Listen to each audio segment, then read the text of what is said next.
आचार्य श्री के चरणारविंद में त्रिवार नमोस्तु। मैं नीरज जैन लोधी कॉलोनी से। आचार्य श्री, मेरी शंका है, द्रव्य पूजा और भाव पूजा, इन में क्या श्रेष्ठ है और इन दोनों में क्या अंतर है? कृपया इस अज्ञानी को समझाकर मेरा ज्ञान बढ़ाए। नमोस्तु गुरुदेव। द्रव्य पूजा और भाव पूजा श्रावक के लिए दोनों ही बताई गई हैं।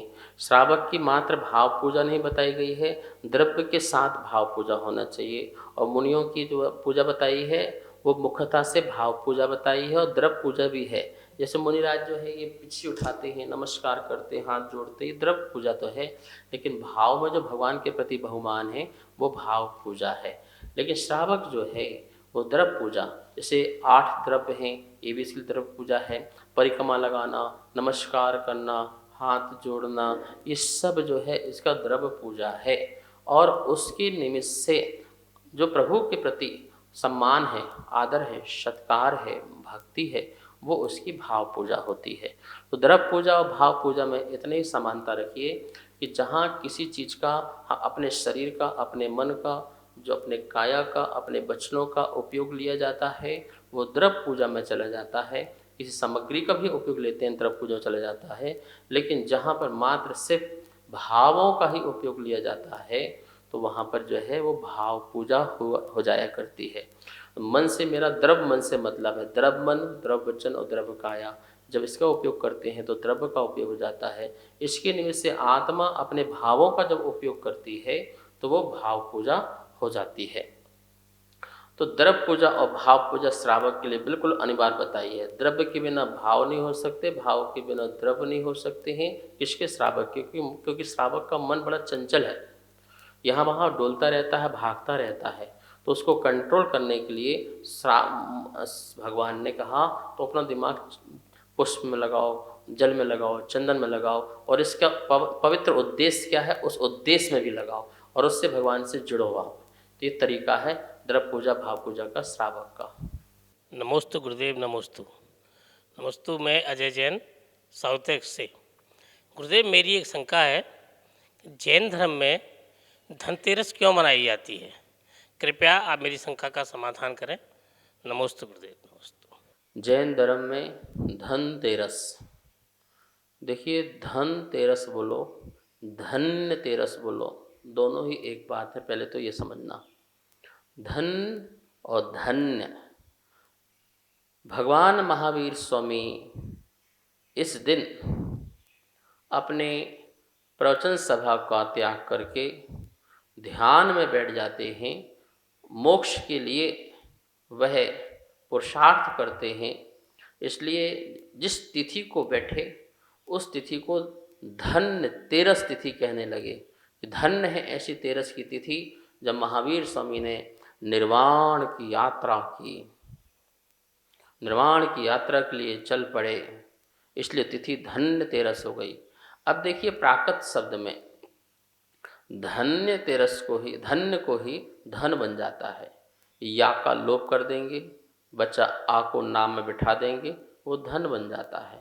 तो धन्य से धन बन गया। और जिसके पास धन है वही धन्य है, या जिसके, जो व्यक्ति धन्य है, जिसकी आत्मा धन्य है, वही धन से सहित है। तो धन और धन्य कोई अलग चीज़ नहीं है। धन शब्द प्राकृत है, धन्य शब्द भी जो है अपन धन्यवाद, आपका अभिवादन है। तो ये जो बातें हैं अपन शब्दों में जाते हैं तो हम सोचते धनतेरस, धनतेरस क्यों मनाएंगे धनतेरस। वो धन्य का जब धन हो गया तो लोगों को लगा कि इस दिन जो है धन खरीदना जरूरी है। पैसे से सोना चांदी और भी सामान, कपड़े लत्ते खरीदना जरूरी है। मैं इसको बुरा नहीं मानता, ठीक है, आप अपना वैभव बढ़ा रहे हो, बढ़ाइए। और आप क्यों वैभव बढ़ाएं, पर इसका आपका उद्देश्य होना चाहिए कि हम सोना चांदी ये सब खरीद रहे हैं, आभूषण खरीद रहे हैं, इन सब का हम दान देंगे, अथवा हम इन सब के साथ प्रभु की पूजा करेंगे। मोक्ष कल्याणक के दिन, प्रभु के निर्वाण कल्याणक के दिन नए वस्त्र खरीदो, नए आभूषण खरीदो, लेकिन वो सब धर्म ध्यान के लिए, वे सब भगवान की भक्ति के उद्देश्य से खरीदे जाएं तो कहीं कोई दिक्कत नहीं है। लेकिन संसार के वैभव को बढ़ाने के लिए, अपना यश बढ़ाने के लिए, अहंकार करने के लिए खरीदें तो ये बात बिल्कुल भी सही नहीं है। तो जैन दर्शन के अनुसार जो है धनतेरस, धन्यतेरस एक ही बात है, कोई अलग बात नहीं है। और ये महावीर स्वामी के जो है मोक्ष जाने के 2 दिन पहले की बात है। नमोस्तु महाराज, मैं पूछना चाहती हूँ कि हम अपने जीवन को सफल कैसे बनाएं, जबकि एक सार्थक जीवन चल रहा है लेकिन हमें कुछ नहीं समझ में आता। जब आपका साधक जीवन चल रहा है तो आपका जीवन तो सफल हो ही रहा है, और आप उसे और सफल करना चाहते हैं तो मैं चाहूँगा कि आप जो है इस साधना को आगे बढ़ाएं। अपने परिवार से और जो भी जिम्मेवारियां हैं उनसे आप अपने को अलग करें और अपने आप का सन्यासी जीवन जिए। परिवार में भी रह के, घर में भी रह करके जो है सन्यासी का जीवन जिया जा सकता है, अर्थात विरक्ति का जीवन जिया जा सकता है। संसार, शरीर और भोगों से निवृत्ति करके आप जीवन जी सकते हैं, और उसके लिए आपको प्रयास करना चाहिए। प्रतिमाएं लीजिए, सामायिक कीजिए, और भी सामायिक को बढ़ाओ, साधना को बढ़ाओ, मौन की साधना को बढ़ाइए, स्वाध्याय अधिक कीजिए। ये सब जितना ज़्यादा करेंगे, सारा समय आपका पूरा धर्म ध्यान में लगेगा तो निश्चित ही आपका जीवन सफल होगा। और यदि आपको लगता है कि ये भी मैं कर चुका हूँ और बहुत कर रहा हूँ, तो फिर आपको जो है घर त्याग करने का भाव रखना चाहिए। किसी योग आचार्य के पास जाके अपनी साधना करो, अपना और व्रत बढ़ाओ और आगे बढ़ो, और जिससे आपका जीवन पूरा का पूरा सफल हो जाएगा। कार्यक्रम अगमधारा के पुण्यार्जक थे श्री दिगंबर जैन मंदिर, लोधी कॉलोनी, दिल्ली।